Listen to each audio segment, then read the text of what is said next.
Olá a todos, sejam muito bem-vindos aqui para o meu vídeo no canal. Meu nome é Anderson Bueno, eu sou estudante do curso de Engenharia de Controle e Automação da FMU no ano de 2026 e hoje o tema do meu projeto final do curso de Engenharia é um sistema de automação para monitoramento de poluição sonora em áreas urbanas. Então, vamos lá, partiu. Então, qual é a problemática principal deste projeto? O que que a gente pensa quando a gente fala em poluição sonora? Então a gente pensa em construção, seja ela em reforma nas ruas, ou seja em construção de prédio, poluição sonora de carros e veículos que estão em níveis que superam o nível permitido de ruído e não respeitam ninguém. Aquele vizinho que está com a caixa de som num nível extremamente alto altas horas da noite não respeita ninguém, que vai trabalhar em outro dia, ou aquelas pessoas que precisam dormir, que muitas vezes têm idosos, né, pessoas de idade mais avançada, ou até mesmo crianças que acabam sofrendo, né, com a poluição sonora, então acabam adquirindo muitos sintomas, muitos problemas, né? Então, qual é o objetivo principal desse trabalho? É criar um sistema que ele faz um mapeamento de toda a região metropolitana de São Paulo com relação à poluição sonora e, a partir disso, criar a ideia de um protótipo que seja capaz de realizar a leitura, o mapeamento desses níveis de ruído e ele fazer o cálculo de se esse ruído, se esse barulho estiver acima do limite permitido, ele envia um alerta para um órgão público ou para um departamento de polícia responsável. Então, como foi feito esse método de pesquisa? Ele foi feito através de uma maneira prática, através de entrevistas em que eu acabei passando por algumas pessoas e perguntei o que que elas pensam sobre a poluição sonora de uma maneira geral. Então, vamos ouvir o que elas têm a dizer. Só para isso. Então, a gente está aqui hoje que é para poder fazer essa pesquisa, né? E conversar um pouquinho com as pessoas, o que que elas acham sobre isso. Então, partiu, né? Bom, nós estamos aqui com o senhor Wagner, ele que é da região de São Mateus. Então, senhor Wagner, no seu dia a dia, onde você reside, há muita ocorrência de poluição sonora, seja ela de qualquer tipo? Ah, no dia a dia em si, sim. Sim, com certeza. É bastante. Certo. Você diria que ela é uma poluição com relação a obras ou aquele vizinho que está com aquela caixa de som até altas horas da noite?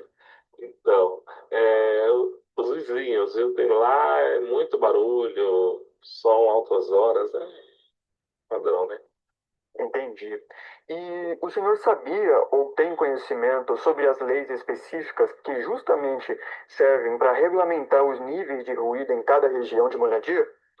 Então, ao fundo não, né? Tem mais ou menos, né? Algumas coisas básicas a gente tem, Mas não são cumpridas, né? com certeza.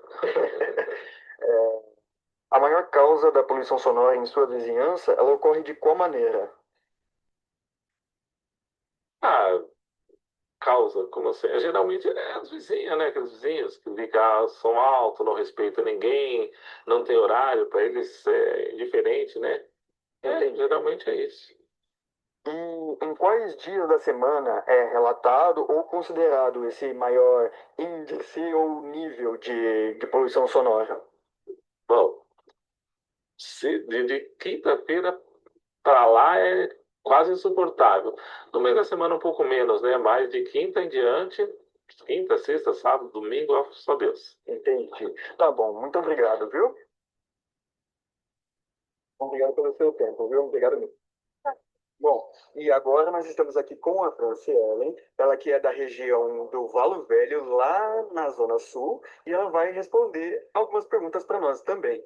Então, Franciele, no seu dia a dia, é, onde você reside, há muita ocorrência de poluição sonora, seja ela de qualquer tipo? Sim. Uhum. Seja ela de obras ou de música, você tem assim, a dizer? o maior tipo de poluição sonora na minha região atualmente é de ambas, tanto obra como música, pessoal que fica muito com som alto. Entendi. E você sabia ou tem conhecimento sobre algumas leis específicas que elas servem justamente para regulamentar esses níveis de poluição sonora em cada região? Eu sei muito superficial que a gente pode estar denunciando, só que normalmente demora e a maioria das vezes a polícia nem chega aí muito na região, precisa de mais de 4, 6 ligação para poder a polícia ir, só que é uma coisa muito momentânea. Passou, diminui o som e depois aumenta de novo, no caso da polícia sonora com relação ao som, à música. Entendi. E, na sua opinião, qual seria a maior causa da poluição sonora na sua região? Na minha região, a principal é a questão da música alta, dos vizinhos barulhentos, né? A partir da quarta-feira, na verdade, eles já começam. Quarta-feira até domingo, eles já começam com som alto. Entendi, compreendi. Bom, muito obrigado pelo seu tempo e é isso. Muito obrigado.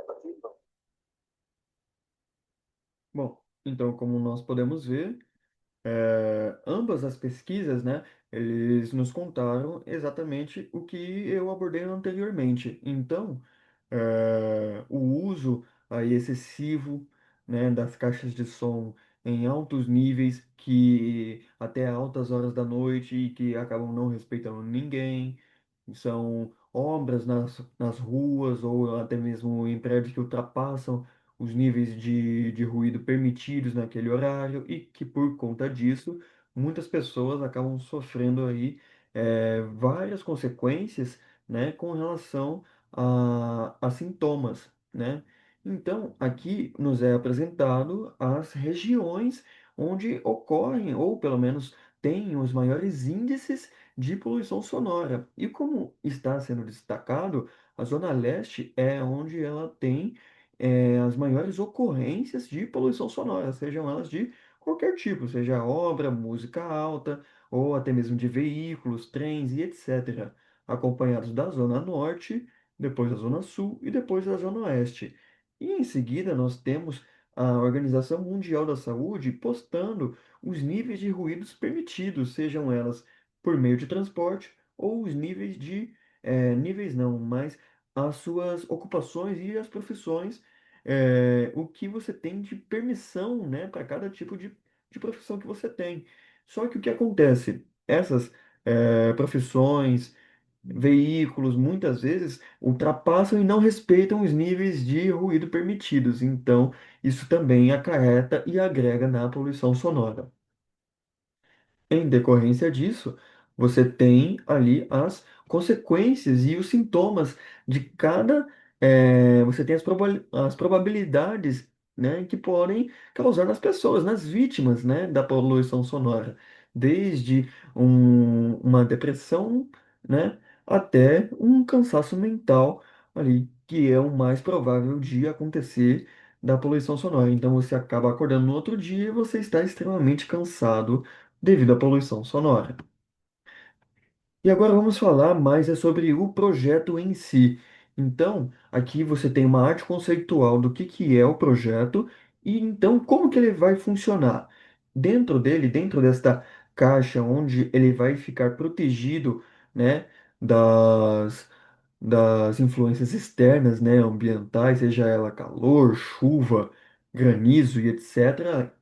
Todo o circuito ele vai ficar protegido por essa caixa, seja ela de acrílico. Eu fiz mais algumas pesquisas, mas eu acredito de que o acrílico seja a forma mais eficiente de proteger, né? Então a CPU dele vai ser o Arduino. Neste projeto eu escolhi o Arduino Uno R3, né? Junto com uma placa protoboard de 64 pontos para fazer a comunicação do Arduino juntamente com ah, o aplicativo, eu usei um módulo Wi-Fi e para ele detectar os níveis de ruído, eu usei um módulo de ruído LM393. Então, como é que ele vai funcionar? Ele vai detectar qualquer tipo de barulho e pela CPU ele vai fazer o cálculo, né, através da programação, ele vai fazer o cálculo de ruído. Se o nível for acima do normal, ele vai mandar uma mensagem via módulo Wi-Fi e este módulo Wi-Fi ele vai aparecer no aplicativo através de uma programação em Python e ele vai aparecer um alerta, né, neste aplicativo e ele vai enviar esta mensagem para um órgão público ou para um departamento de polícia mais próximo para resolver o problema. Então, fazendo isso, ele vai se tornar uma coisa muito mais eficiente de você resolver este problema e não vai passar mais tanta dor de cabeça. Essas aqui foram algumas das referências que eu tirei para completar o projeto, né? E para tirar as informações necessárias para fazer a apresentação. Bom, este foi o vídeo. Muito obrigado a todos.